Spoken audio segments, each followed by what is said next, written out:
I'm Natalie Rydstrom with Friday's iGaming industry update for sportsbookreview.com.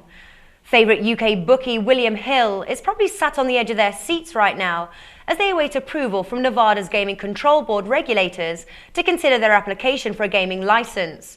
WillHill expects that the approval will be granted in October of this year, but before this happens, the Nevada regulators are expecting every single element of the business before the licence is issued. Ralph Topping, chief exec of WillHill, wrote on his blog last year, "I've been through licensing processes before, but I have to say nothing as extensive as this. And it's not only at a corporate level that we're investigated and scrutinized, but at a personal level too. I haven't felt this closely assessed since I met my prospective father-in-law for the very first time." Whether or not this license will be granted is still up for debate, however, as local speculation suggests there are 2 points of concern right now. The first is WillHill's ties to Playtech and their short but colourful history. The second is Robin Charbras, William Hill's head of strategy and corporate development, who was the driving force behind the Nevada acquisitions. In 2010, the former equity analyst was fined $150,000 by the Financial Service Authority for market abuse as he passed confidential information to a friend. Still up for debate is Hill's confident October date. Despite them telling shareholders that licensing processes will be completed by then, it does not appear on the Nevada Gaming Control Board's agenda for May. Will they, won't they? Only time will tell.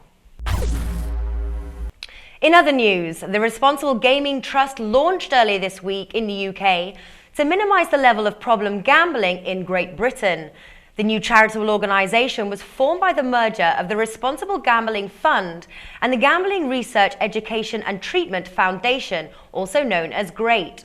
Mark Etchers, Chief Executive Officer for Responsible Gambling Trust, has said that the purpose of the merger is to streamline the fundraising and distribution process, thereby maximising the money raised from the gambling industry in Britain to minimise problem gambling and gambling-related harm in British society through effective education and prevention techniques, which stop people getting into problems with their gambling and ensuring those that do develop problems receive fast and effective treatment and support.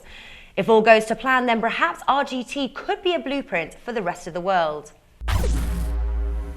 And finally, a quick update from Utah. Following Utah's Representative Steven Sandstrom's anti-gambling bill last month, US-facing poker networks Cake and Merger are now blocking new sign-ups from the residents of the Beehive State.